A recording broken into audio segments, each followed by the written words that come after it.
여러분 가끔 꿈을 꾸시나요? 저도 잘은 아는데 가끔 꿈을 꾸는데 이번 주에는 제가 생각을 좀 많이 했었나 봐요. 꿈이 너무 생생해서 꿈을 꾼 이야기를 한번 말씀드리고 싶은데, 제가 미국을 가게 됐어요. 그래서 미국 가서 입국 수속을 마치고 밖으로 나가는데 갑자기 방송국 기자들이 우르르 몰려오더니 인터뷰를 하자고 그래요.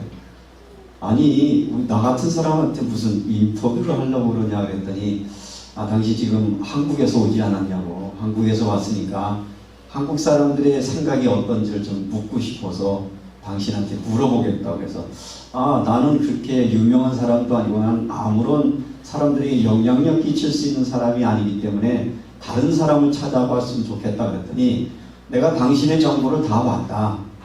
당신은 나이가 50대 후반이 됐고 대한민국에서 왔고 그리고 대구라는 도시에 살고 있지 않냐. 그러니까 아마 대구라고 하는 그 도시의 중년 남성들이 어떤 생각을 하고 있는지를 알고 싶어서 이 방송이 아마 현지 생방송인데 아마 전 세계로 나갈 것 같은 당신 입장을 얘기해달라. 그래서 내가 나 안 하겠다고. 왜냐하면 당신들이 원하는 생각이 뭔지 모르지만 난 당신들이 원하는 생각대로 말할 용의도 없고 나는 내 생각을 분명히 가지고 있는 사람이다. 그러니까 내가 생각한 대로 해도 되냐 그랬더니 그러라고 그러더라고요. 그럼 뭘 물어보려고 묻느냐 그랬더니 저보고 이러는 거예요. 트럼프 대통령이 한국에 사드를 갖다 놓고 돈 내라고 그랬는데 당신은 어떻게 생각하냐 그러는 거예요. 잠깐 고민이 됐어. 이거 지금 이 생방송되고 있고 우리나라에서도 보고 전 세계 사람들이 본다고 그러는데 마치 내가 자칫 잘못하면 대한민국의 대표처럼 오해되었는데 그만이나 하다가 그런 얘기를 했습니다. 나는 정치에 대해서는 잘 모르지만 한 가지 분명한 생각은 있다. 대한민국이라는 나라는 당신들이 보기에는 작은 나라일지 모르지만 대한민국은 민주공화국이다. 이 민주공화국이라고 하는 말은 국민의 주권을 가지고 있는 독립된 하나의 국가인 것이다. 그런데 독립된 국가에 당신들이 무기를 배치를 하면서 그 나라 국민들의 의사와 또 이제 10일밖에 남지 않은 다음 정권 지도자들이 분명히 있는데 그들의 의사를 묻지 않고 당신들이 마음대로 무기를 배치하고 돈까지 내라는 것은 나는 옳지 않다고 생각을 한다. 그런 이야기를 했어요. 목사님 왜 갑자기 사드 얘기를 합니까? 오늘 저는 사드 얘기를 하려고 하는 게 아니라 도대체 민주주의가 뭐냐? 이 땅에 살아가는 국민들이 국민으로서의 자기의 존재감, 자기의 정체성 그런 것들을 분명히 하지 아니하면 내가 나의 존재감과 내 정체성을 분명하지 아니하면 우리는 여러 가지 상황 속에 휘둘릴 수밖에 없습니다. 그래서 오늘 이 말씀을 드린 거예요. 그래서 나는 분명히 얘기하지만 나는 이것은 반대입니다. 최소한도 당신들이 동맹국가라고 인정한다면 대한민국이 독립국가라고 인정한다면 국민들에게 물어봤어야죠. 그리고 지도자들하고 협의를 해야죠. 그러고 한다면 어떤 결정에 대해서 나는 이의를 제기할 마음은 없습니다. 그런 이야기를 그런 꿈을 꾸고 나니까 내가 이 시대에 민감해서 이런 꿈을 다 꿨나 이런 생각이 들었습니다. 가끔은 이제 제가 무슨 인터넷에 가입하든지 어디 가려면 직업란을 쓰게 되는데 직업란에 보면 공무원, 사업자, 기타 그리고 성직자라는 난이 있어요. 저는 이제 어쩌다 보면 제 직업란을 쓸 때는 성직자라는 부분에 목사라는 이름을 쓰면서 항상 제게 묻는 말은 내가 하나님께 부름받은 하나님이 나를 부른 성직자 그렇다면 그 성직자란에 제가 목사라고 쓰고 나면 굉장한 책임감이 와져요. 그래 나는 목사인데 나는 하나님께 부름받은 사람인데 사람들이 나를 볼 때 저 사람은 하나님께 부름받은 사람이고 하나님을 믿는 사람이라고 하는 그런 것으로 바라보기 때문에 어떤 자부심뿐만 아니라 책임감을 굉장히 느끼고 살아가는 사람 중에 하나인 것인데 여러분에게 묻겠습니다. 여러분은 어떤 사람입니까? 여러분은 여러분 자신을 어떤 분이라고 생각합니까? 사람들은 여러분을 어떻게 평가합니까? 이게 우리가 이 땅에 살아가는 신앙인들이 굉장히 중요한 주제라고 생각이 되어집니다.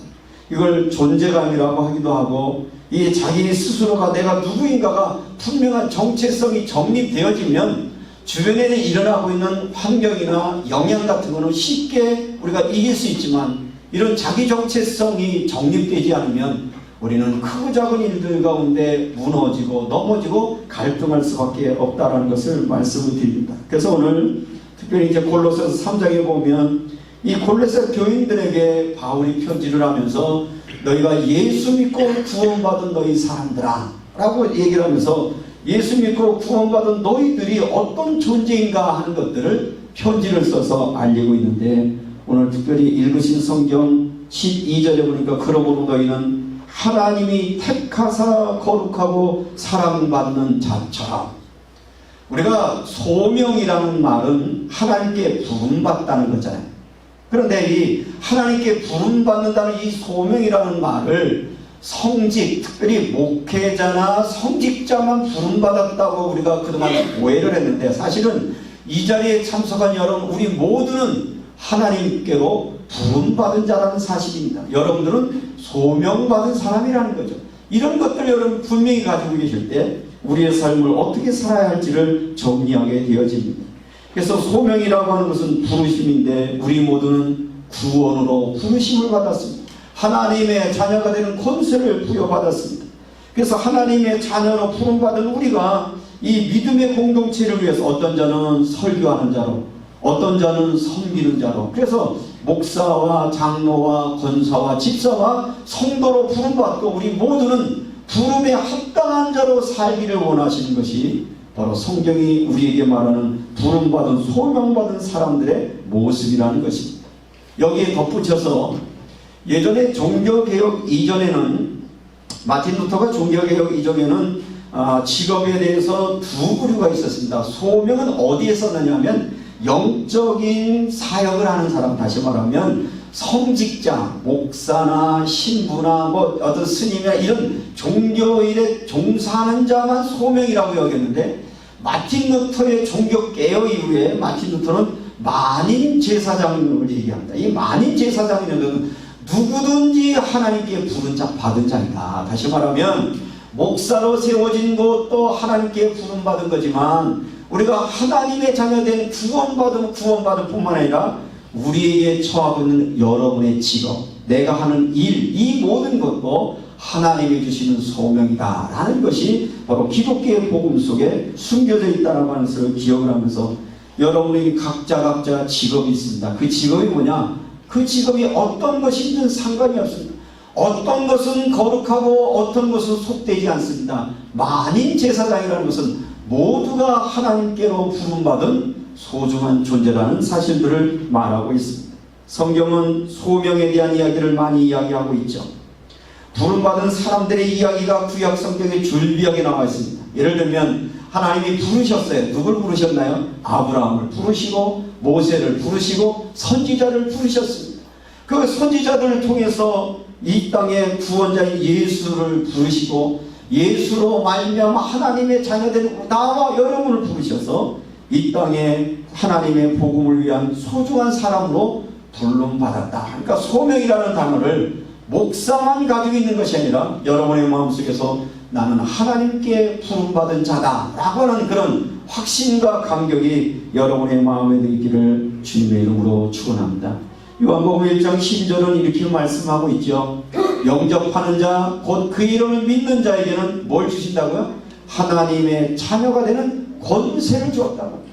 다른 어떤 신분보다 여러분 하나님의 자녀가 되는 권세, 아무나에게 주어진 것이 아니죠. 하나님이 부르셔서 여러분에게 주신 그 자녀의 권세, 그거에 감격하시고 이 하나님의 자녀의 권세를 내가 어떻게 지키고 잘 관리할까 하는 것들을 여러분의 마음속에 담으셔야 되는 것입니다. 그 마틴 루터 종교개혁 이전에 그 세속의 것들, 또 어떤 거룩한 것, 이것을 구별해 놓아서 뭐라고 얘기를 하냐면, 그때 당시는 영적 계급이 있었는데 주교, 사제, 수도사. 그러니까 여러분들 이제 중세기나 역사책을 읽다 보면 주교, 사제, 수도사, 이게 일종의 계급과 같은 것이었고요. 일반 사람들의 계급은 뭐냐? 영주, 기사, 평민, 노예. 그러니까 사람들은 자기도 모르는 사이에 뭐가 규정되어 있어요? 신분이 있어가지고 이 사람의 차이가 있는 거예요. 직업에 따라 차이가 있었습니다. 그러나 예수 그리스도 안으로 들어오면서 이 모든 것에는 차별을 철폐하셨다는 것입니다. 그래서 죄와 사망의 법에서 너를 해방했다는 것은 이 땅 위에 사람 없고 사람 안에 사람 없고 어떤 직업을 가진 자는 우월하고 어떤 직업을 가진 자는 저속하고 그런 것이 없다라고 하는 것이 복음이 우리에게 주는 축복의 능력이라는 말입니다. 그래서 하나님의 자녀가 되는 권세를 주신 이유는 뭐냐? 내가 거룩하니 너희도 거룩하다. 하나님의 거룩성을 따라서 우리도 이 땅에 거룩된 구별된 삶을 살도록 하나님이 저와 우리의 삶들 속에 부르셨다는 것입니다. 그래서 이 땅에 살면서 우리가 삶을 살 때 어떤 일을 할 때 소명을 가진 자와 갖지 아닌 자는 굉장한 차이가 있습니다. 소명을 갖고 있는 사람들은요, 그는 하나님으로부터 부여받은 임무라고 믿어지니까 어떤 상황에서도 자족할 수 있는 애가 있습니다. 어떤 속에서도 만족할 수 있는 일이 있습니다. 이제 한 열흘 정도 지나고 나면 대통령이 누가 되시든지 한 분이 세워질 텐데 대통령이 되겠다는 분들이 저마다 나와서 지금 토론회를 하고 계셔요. 각자 뭐라고 말하면 내가 적임자라고 말합니다. 그런데 이 민주주의에서의 지도자는 누구냐? 국민에 의한, 그죠? 국민들의 생각이 어떠냐? 얼마나 많은 사람들이 원하는 사람이냐? 이 사람이 지도자가 되는 게 맞죠. 그리고 이런 사람이 국민에 의해서 세워지면 뭘 위해서 정치해야 됩니까? 국민을 위한. 그리고 국민에 의한. 뭐 굳이 링컨 대통령의 연설문을 이용하지 않는다 하더라도 최소한 여러분들이 그런 가치를 가지고 여러분들이 대한민국 국민이세요.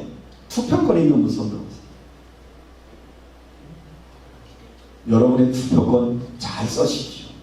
누구를 위해서 써도 여러분을 위해 사용된다. 여러분을 보호하고 여러분의 정말 아름다운 미래를 꿈꿀 수 있는 지도자를, 그게 누구인가는 판단은 여러분이 하시는 겁니다. 누가 강요해서 되는 건 아닙니다. 다만 우리가 정을 갖추면 이것이 하나님이 원하시고 기뻐하는 일들이 무엇일까를 볼 수 있는 그리스도의 모습으로 세워져야 된다는 것입니다. 이 하나님의 부르심에 대한 이 소명의 부분을 앞에서 말씀을 드린 것처럼 어떤 목회자로서 세워질 때만이라고 생각했는데, 이것은 종교개혁 이후에 바뀌어서 플레드 리뷰크라고 하는 사람이 그 종교 직업 선택의 기준을 이렇게 설명하더라고요. 개인의 적성이나 취향에 따라서 이웃의 필요해서 만나는 것. 그러니까 직업을 구할 때 직업의 가장 소중한 뭐냐? 내가 가장 잘할 수 있는 것, 그리고 가장 좋아하는 것, 그리고 다른 사람에게 유익을 줄 수 있는 것. 이게 직업을 선택하는 소명 가진 자의 모습이라는 것입니다. 그런데 오늘 한국 땅에 있는 사람들의 직업 선택의 기준은 뭡니까? 자, 직업을 선택하려고 할 때 첫째는 뭐예요? 돈 얼마 주냐? 사람들이 그 직업까지 뭐라고 말하느냐? 그래서 사실은 오늘날 많은 청년층들이 이 실업 때문에 고민하고 있는 이유 중에 이미 우리가 신앙으로 살면서 하나님의 부르시는 소명적인 관점의 직업관이 아니라 세상의 기준의 가치관이니까 다 공무원 하겠대요, 다 교사 하겠대요, 다 검사 판사 하겠대요. 손은 누가 키웁니까? 그래서 이 참 목사가 설교를 잘해야 되는 게, 우리가 하나님께 부름받았다라고 말할 때 은혜 받아면 다 목사하면 장관님은 누가 합니까? 다 목사하면. 그래서 옛날에는요, 교인들 중에 막 신앙생활 잘하고 직장생활 하다가 하나님 은혜 받았다고 그러고 직장 때려치고 목사하는 사람이 있어요. 난 조금 걱정스러워.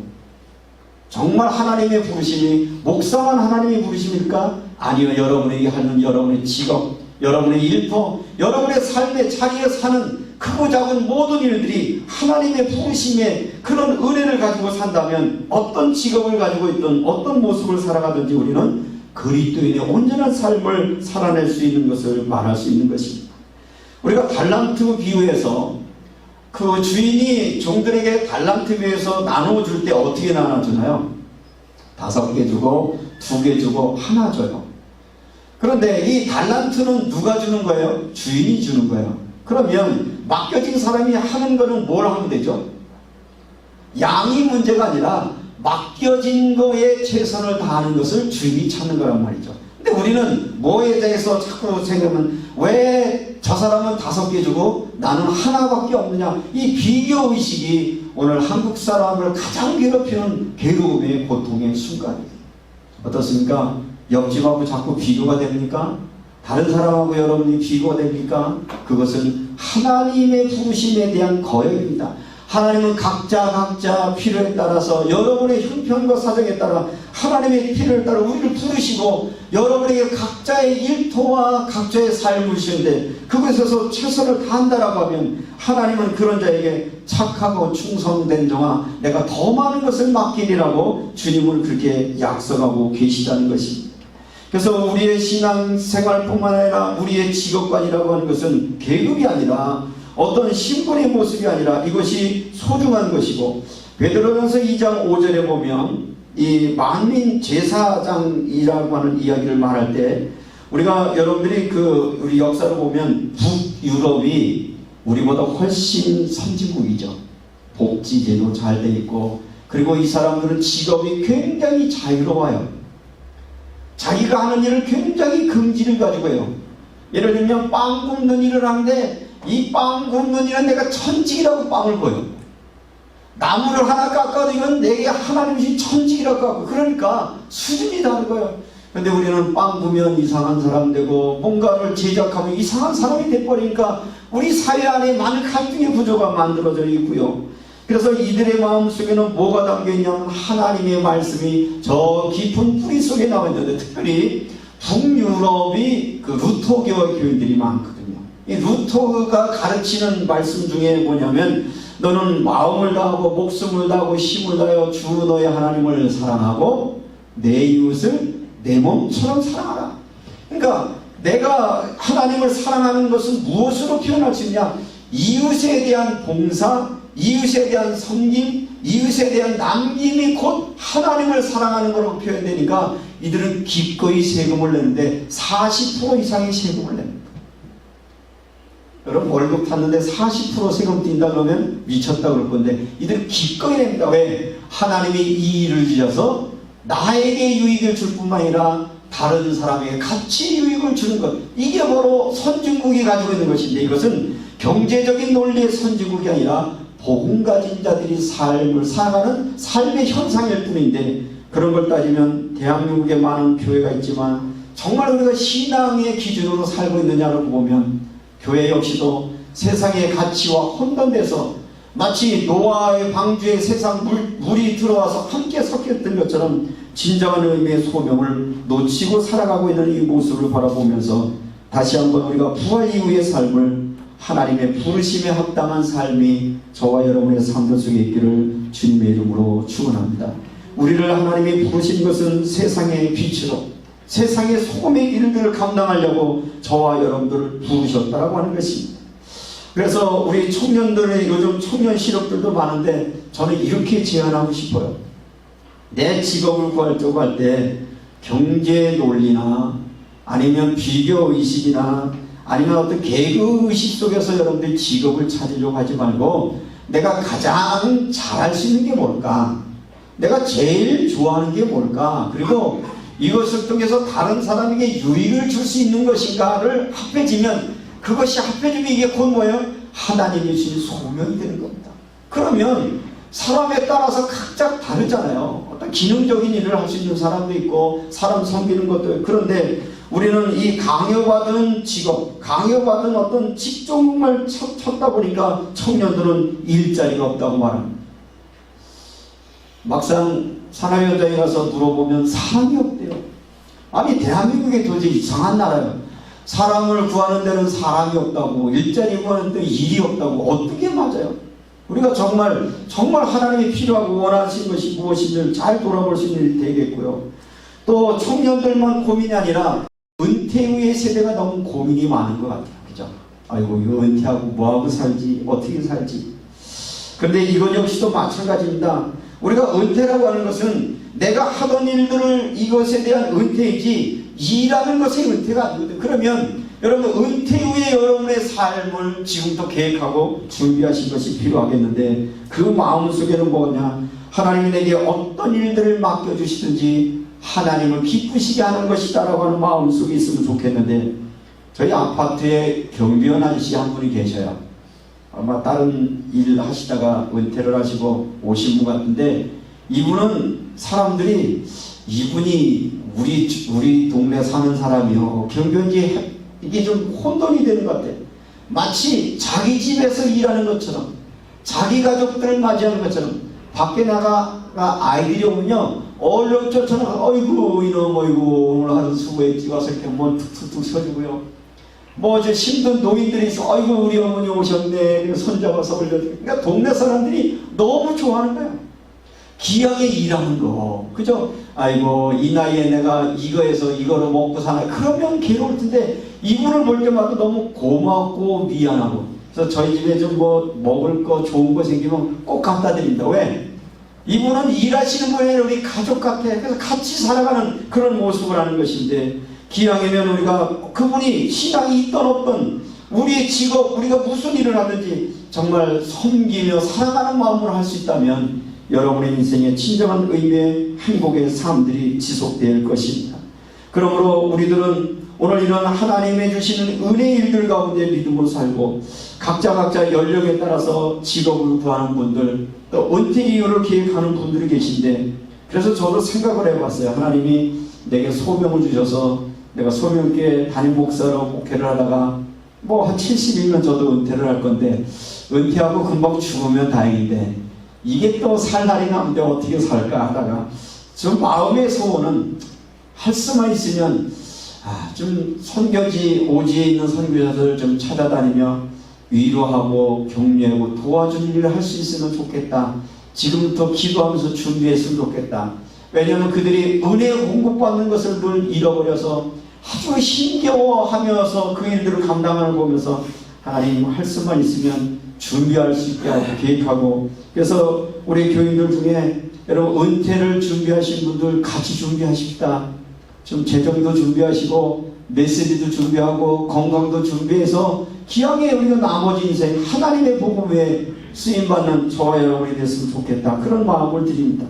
자 이제 오늘은 뭐 여러가지 이야기를 많이 말씀을 드리는데 그러면 우리가 하나님께 부름받은 그리고 부활의 증인으로 살아가는 우리에게 어떻게 살아갈 것인가 하는 것들을 오늘 본문의 말씀을 통해서 다시 한번 돌아보도록 하겠습니다. 3장을 다시 한번 펴보시겠습니다. 오늘 본문은 이렇게 말합니다. 12절을 여러분이 읽죠. 시작. 그러므로 너희는 하나님이 택하사 거룩하고 사랑받는 자처럼 긍휼과 자비와 겸손과 온유와 오래 참음의 옷을 입고 뭐 이런 옷도 있나요? 이게 무슨 우리의 삶을 얘기하고 있는 거죠. 우리가 택하고 거룩하게 우리를 불렀어요. 하나님은 내가 거룩하니 너희도 거룩하다 이렇게 거룩하라고 말씀하시죠. 거룩하라는 말은 깨끗하다는 말이 아니라 구별된다는 얘기입니다. 뭐가 구별됐다는 거예요? 우상 숭배하는 자와 구별된 것이고 세상의 가치와 문화와 구별돼서 하나님이 추구하고 계시는 예수 그리스도가 이 땅에 오셔서 우리에게 주신 그 사랑을 실천할 수 있는 그런 것의 거룩을 의미하고 있습니다. 그 거룩 뒤에 뭐라고 설명하고 있느냐면 사랑받은 자처럼 여러분들은 하나님께 부름받았어요. 그리고 여러분은 뭐 했어요? 예수가 십자가에 죽기까지 여러분은 하나님의 사랑받은 자입니다. 여러분의 하나님의 사랑받은 것이 정말 믿어진다면 이제부터의 우리의 삶은 내가 하나님으로 받은 그 사랑을 또 다른 사람에게 나누어주는 삶을 살아가는 것이 바로 부활의 신앙을 가지고 살아가는 삶의 모습이라는 것인데 그러려고 하면 그 사랑의 마음은 어떤 겁니까? 긍휼의 마음이라고 했습니다. 긍휼해요. 긍휼은 뭡니까? 다른 사람을 불쌍히 여길 수 있는 마음, 다른 사람의 입장에서 그 사람을 돌아볼 수 있는 마음, 나와 생각이 다르거나 나와 모든 것 입장이 다른다 하더라도 상대방의 입장에서 한 번쯤 돌아볼 수 있는 마음, 그게 누구의 마음이에요? 주님의 마음이에요. 우리나라는 이상하게 자꾸 뭘 이렇게 논리적으로 양분하기를 원해요. 좌파, 우파. 그럼 여러분 무슨 파요? 쪽파요, 양파요? 우리는 좌도 아니고 우도 아니고 대한민국 국민이란 말이죠. 우리 이 민족을 하나님이 사랑하셔서 불러주셨고, 많은 시대 위기마다 하나님이 보호하사 우리나라 만세 여기까지 인도해주셨어요. 정말 많은 기도한 사람, 믿음의 사람을 통해서 도와줬다면 우리는 분쟁하고 나누어진 것이 아니라 상대 입장에서 이해하고 바라보며 국렬한 마음으로 나아갈 수 있는 그런 은혜가 있기를 바라고요. 여러분들 그런 여론 선동에 노란하지 마십시오. 여러분 그것 때문에 너무 갈리지 마십시오. 우리는 다 소중한 사람입니다. 모든 사람들이 소중한 사람이고요. 또 정치라고 하는 것, 민주주의라고 하는 것은 다양한 소리가 있기 마련입니다.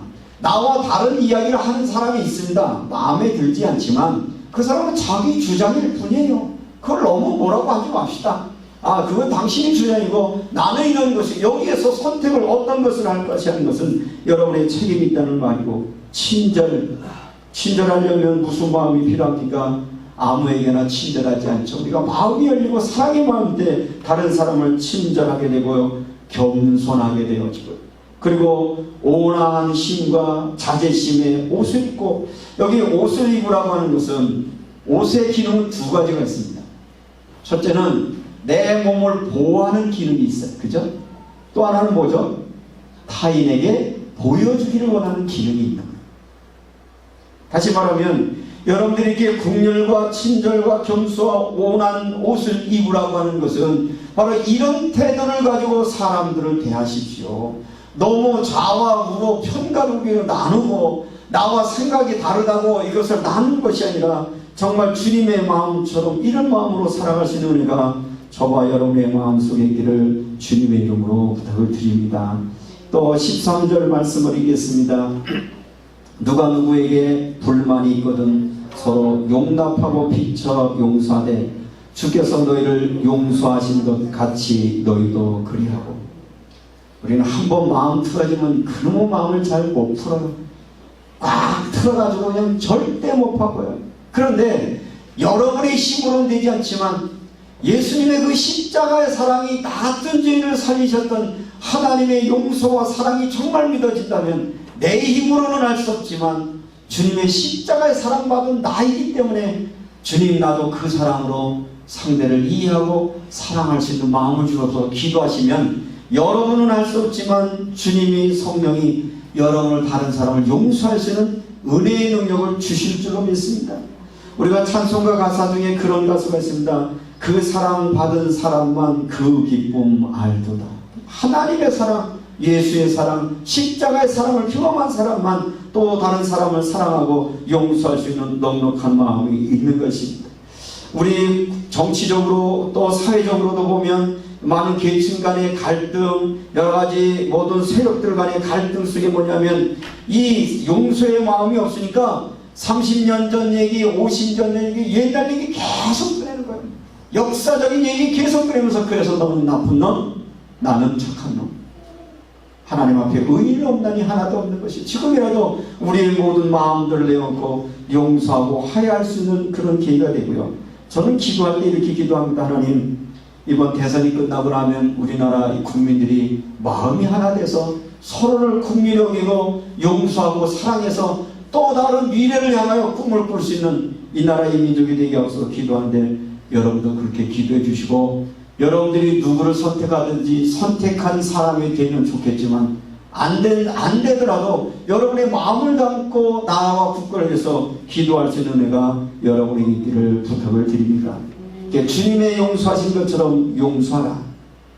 오늘날 많은 사람들은 나중심적인 사고에서 벗어나기 때문에 저 역시도 마찬가지예요. 내 입장이라는 것이, 예수 믿는다는 거냐, 내 입장을 내려놓고 주님의 마음을 담는 거거든요. 그래서 내 입장을 포기하는 게 너무 어려워요. 그게 일종의 십자가와 같은 거예요.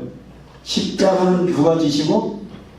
주님이 지시고, 여러분 뭐만 받으려고 그래요? 영광만 받으시려고 하지 말고 예수 십자가 나도 지고, 그분이 그 십자가 외에 부활과 영광이 있던 것처럼 여러분 안에 우리의 자아, 우리 속에 있는 탐심, 우리 속에 있는 오만함, 우리 속에 있는 과거의 풍습들 다 십자가에 죽고 나면 우리가 새로운 피조물, 하나님의 구원받은 자로 살아가는 은혜가 여러분의 있기를 주님의 이름으로 축원합니다. 많은 사람들이 기억을 합니다. 아이고, 인간이 참 되게도 안 바뀌어요. 어떻게 하면 바뀌나요? 죽으면 바뀝니다. 어떻게 죽습니까? 십자가에서 나를 내려놓고 나를 십자가에 장사 지낼 때 내 안에 새로운 피조물, 새로운 하나님의 은혜로 우리를 세워내 주시는 그런 은혜가 저와 여러분의 삶 속에 있기를 주님의 이름으로 축원합니다. 오늘 13절에서는 누가 누구에게 불만이 있거든 서로 용납하여 피차 용서하되 주께서 너희를 용서하지 너희도 그리하라. 그리고 14절입니다. 이 모든 것 위에 사랑을 더하라. 이는 온전하게 매는 띠니라. 가정이 하나 되는 방법은요, 환경이 좋아지거나 경제적인 여건이 나아지는 게 문제가 아니라 사랑으로 하나 되어지면 가족은 하나 될 수 있어요. 교회가 은혜가 올 수 있는 것은 예수의 십자가 사랑으로 하나 되어지면 상관없습니다. 초대교회가 재정이 펑펑 남아서 교회가 은혜로웠다고 말합니까? 초대교회가 수많은 사람이 모여서 은혜로웠다고 말합니까? 어쩌면 지하굴에서, 가정교회에서, 어디 숨어서 예배하는 곳이었지만 거기에 그리스도의 사랑, 예수의 사랑이 있었기 때문에 초대교회는 모이기만 하면 기뻤고, 모이기만 하면 함께 은혜를 나눴고, 모이기만 하면 함께 주님을 찬양하는 아름다운 공동체가 되었다는 것은 우리에게 잃어버린 처음의 사랑, 주님이 우리에게 주신 그 사랑 여러분이 회복되셔서 여러분의 가정과 여러분의 주변과 우리 교회 모든 사람들이 은혜가 회복되어지는 귀한 은혜가 있기를 주님의 이름으로 축원합니다. 45절을 더 한번 읽겠습니다. 그리스도의 평강이 너의 마음을 주장하게 하라. 여러분의 마음이 뭐에 가득합니까? 염려, 근심, 불만, 탐욕으로 가득하면 우리가 그렇게 표현될 수밖에 없어요. 우리 안에 뭐로 가득하다고요? 그리스도의 평강이 너의 마음이 가득하게 하라. 성령이 여러분 안에 늘 충만하면 그 하나님의 성령이 여러분의 마음을 다스려 주시는 줄로 믿으십시오. 너희가 이 마음을 주장하게 너희는 평강하며 한 몸으로 부름을 받았나니 너희는 또한 감사하는 자가 되라. 우리에게 감사의 조건이 한 1000개 있다면 불만의 요소는 한 10개 있어요. 근데 대부분의 사람들은 1000개의 감사는 다 잃어버리고 뭐에 빠져 살아요? 불만한 거 10개 가지고 힘들어요. 가만히 여러분들 생각해 보세요. 감사할 일이 얼마나 많은가. 오늘 여러분들이 집에 돌아가시면 그래 내게 감사할 일이 뭔가 곰곰이 생각해보면 다 감사해요. 모든 것이 감사해요. 다만 불편한 게 몇 개는 있어. 그게 중요한 게 아니라 여러분의 감사가 여러분의 마음속에 넘치면 불편하고 힘겨워하는 것들을 능히 이길 수 있는 그런 은혜가 여러분에게 있는 줄로 믿습니다. 감사는 훈련에 따라서 되어집니다. 오늘부터 가시면 가족들로부터 여러분의 감사가 회복되시고요. 내가 당신 우리 한 가족 주신 감사고, 교회도 마찬가지거든요. 불만하기 시작하면 한없이 불만이 나옵니다. 그러나 이렇게 함께 모여 예배할 수 있는 게 얼마나 감사합니까? 또 오후에도 여러분들이 이제 함께 우리가 송해공원으로 나들이 할 텐데 얼마나 감사해요. 그죠? 같이 함께 할 수 있는. 그래서 여러분들이 평상시 나누지 못했던 대화들, 또 섬김들, 이런 것들 함께 나누시는 귀한 소중한 자세가 되시길 바라고요. 이런 것들을 가능하게 하는 우리의 신앙의 그 배경 바탕이 뭐냐면, 그러려고 하면 우리가 16절 말씀을 보셔야 됩니다. 16절입니다. 시작. 그리스도의 말씀이 너희 속에 풍성히 과하여. 다시 말하면 여러분의 생각 속에 뭐가 자리 잡아야 되는 거죠? 하나님의 말씀이 여러분의 생각 속에 깊이 자리 잡으면 그 말씀이 하나님이 주시는 생각이라고 믿어져서 그 말씀 앞에 순종하면 여러분의 이런 변화의 역사가 일어나는 거예요. 하나님의 말씀이 우리 속에 충만하지 아니하면 우리는 여전히 세상의 생각으로 살아갈 수밖에 없는 것이지요. 그리스도의 말씀이 풍성히 과하여. 메시지 성경에는 이렇게 번역을 했더라고요. 메시지가 삶을 마음껏 드나들게 하라. 그냥 여러분들이 무슨 일들을 판단하고 결정할 때 감정에 따라 판단하시지 말고요, 이해관계에서만 판단하지 말고, 주님 이럴 때는 어떻게 하는 게 좋겠습니까? 이럴 때는 하나님의 계획은 뭡니까? 한 번만이라도 묻고 판단하시면 훨씬 여러분의 판단보다도 소중한 판단을 할 수 있는 그런 은혜를 주신다는 것입니다. 그래서 여러분들이 너희의 마음속에 하나님의 말씀에 풍성히 거하게 하라. 충분히 하나님의 말씀의 자리를 만들어라. 하나님의 말씀의 자리가 만들어지려면 여호와의 말씀을 주야로 뭘 해야 된다? 묵상해라. 여러분 뭘 생각합니까? 요즘 하도 이제 대선 얘기하니까 제가 꿈까지 다 꾸잖아요. 그러니까 생각이 꿈이 되는 거예요. 마찬가지예요. 여러분들 계속 말씀 묵상하다 보면 꿈속에서도 하나님이 여러분에게 말씀을 주셔요. 그래서 많은 성경의 사람에 보면 꿈을 통해서 하나님이 나타나시죠?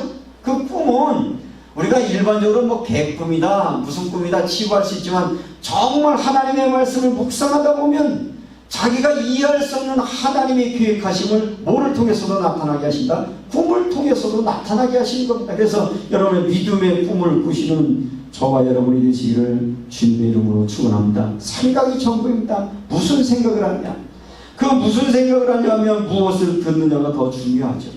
그리고 생각을 들은 것으로 끝나면 안 되고 그 들은 생각에 순종할 수 있는 것, 순종의 마음까지 갈 때 그 말씀은 여러분의 삶에 열매를 맺게 되어지고 한 주간 살아가면서 우리가 성도들의 교제, 가족끼리의 대화 속에서도 뭘 해야 되냐면 16절에 보니까 그리스도의 말씀이 너희 속에 풍성히 거하여 모든 지혜로 피차 가르치며 권면하고 자녀들에게 신앙 이야기를 해주는 거죠. 또 가족끼리도 신앙의 서로 나누는 거죠. 난 이 말씀 가지고 기도했는데 하나님이 이런 깨달음을 주셔서 이렇게 선택했더니 하나님이 나의 삶에 간섭해 주셨어. 이런 감정들이 끊임없이 여러분에게 나타나는 그런 아름다운 축복의 열매가 여러분에게 있기를 주님의 이름으로 축원합니다. 마지막으로 이런 일들을 살아가면서 우리가 해야 될 일들 중에 또 뭐냐 17절을 읽겠습니다. 또 무엇을 하든지 말에나 이래나 우리 언어가 굉장히 중요해요. 말에나 이래나 어떻게 하라고요? 주 예수의 이름으로 하고. 제가 제 직업란에 성직자 목사로 쓰기 때문에 그게 부담이 돼요. 조금은요. 내가 목사 아니었으면 내가 그냥 한번 기록장 떼놓고 뭐 이런 마음이 들 때도 있거든요. 내가 목사가 아니었다면 뭐 이런 마음이 있는 것처럼 여러분이 누구예요? 부으심받은 자이거든요. 하나님께 부름받은 소명받은 자이기 때문에 여러분의 말을 함부로 하면 안 되는 거예요. 여러분의 언어를 바라보면서 사람들은 누구를 보게 돼요? 저 사람 하나님 자녀인데, 저 사람 예수 믿는 사람인데, 저 사람은 하나님의 사람인데, 그렇게 보여지니까 나의 언어에 따라서 하나님이 높여지기도 하고 낮아지기도 한다는 것입니다. 그러므로 말이나 일이나 다 주 예수의 이름으로 하고 그를 힘입어 하나님 아버지 앞에 감사하게 하라. 무슨 일을 하든지 여러분의 가정에서나 주변 사람들하고 이야기할 때나 사회생활이나 교회에서나 하나님 앞에 영광 돌리는 그런 은혜의 삶이 여러분에게 있기를 주님의 이름으로 축원합니다. 오늘 마지막으로 말씀을 정리하면 오늘 본문의 말씀 가운데 17절을 우리가 함께 읽고 기도하려고 합니다. 같이 있습니다. 또 무엇을 하든지 말에나 일에나 다 주 예수의 이름으로 하고 그를 힘입어 하나님 아버지께 감사하라. 나를 부르신 하나님, 나에게 자녀 삼으신 하나님, 나에게 일터를 주시고 나에게 하나님 섬길 수 있는 은혜를 주신 주님, 오늘부터 우리가 소명 가진 자로 정말 하나님이 소중하게 여기는 거룩한 자로 살아갈 수 있는 은혜를 주시옵소서. 그렇게 기도하겠습니다.